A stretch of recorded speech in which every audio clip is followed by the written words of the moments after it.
Ciao a tutti, that's Italian for hello everyone. And today we are diving straight into Italy's big question of the season, not pizza, not pasta, but passports.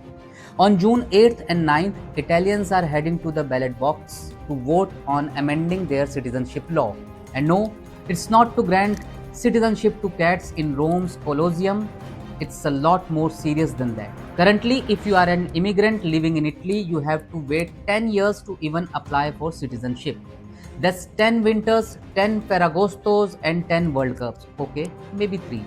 But the referendum proposes to cut that to just 5 years. Not just that, children born to legal immigrants will finally get what they deserve: citizenship at birth, instead of waiting until they turn 18.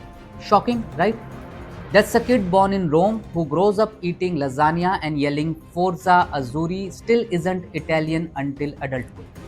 So, what brought this into the spotlight? The 2024 Paris Olympics. Italy's women's volleyball team, led by Paola Egonu and Mariam Sella, both of immigrant origin, won gold. Suddenly, Italy remembered, hey, those immigrants we didn't give citizenship to, they brought us medals. The debate flared up again because apparently, when immigrants win for Italy, they are Italian. When they ask for passport, they are foreign nationals. And the fact is, Italy is running out of Italians. Let's look at the numbers. Italy's birth rate hit a record low in 2023, just 1.2 children per woman, well below the 2.1 needed to sustain the population. Every year, tens of thousands of young Italians leave the country for better jobs in Germany, the UK, Canada, even Australia.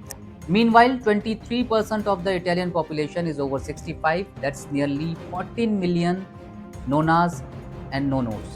And get this, net immigration is falling too. Even the immigrants are thinking twice. If things go like this, Italy's future could be weirdly silent. No bambini, no birthday parties, just pension checks and echoing piazzas. So expanding citizenship might actually be the shot of espresso this aging nation needs. And for those saying why not just give passports to Italians abroad, well, that loophole has just been plugged. Earlier, if your great grandfather sneezed near Rome, you could claim a passport, but now Italians abroad must follow the same citizenship process as other non EU folks, stand in line, prove residency, and wait. So much for blood is thicker than bureaucracy. Did you know over 80 million people of Italian ancestry live outside Italy? That's more than the current population of Italy itself. But they don't get fast track access anymore. Supporters of the referendum say it will rejuvenate the workforce, integrate immigrant kids early, stop brain drain, fill labor gaps in healthcare, hospitality, and agriculture. But there is a catch, or three. The current government, led by Prime Minister Giorgia Meloni, isn't thrilled. In fact, they are asking people to abstain from the referendum altogether. Why? Because if turnout is too low, the result won't count. Democracy, but make it optional. Even if it does pass, it's not binding. Parliament still needs to vote. And that's like expecting Italian trains to run on time. Meanwhile, a counter referendum is brewing, not to reduce but to increase the waiting period from 10 to 12 years. That's right. If at first you don't succeed in freezing immigration, try harder or slower. Sounds familiar? It's the same script dubbed in every European language.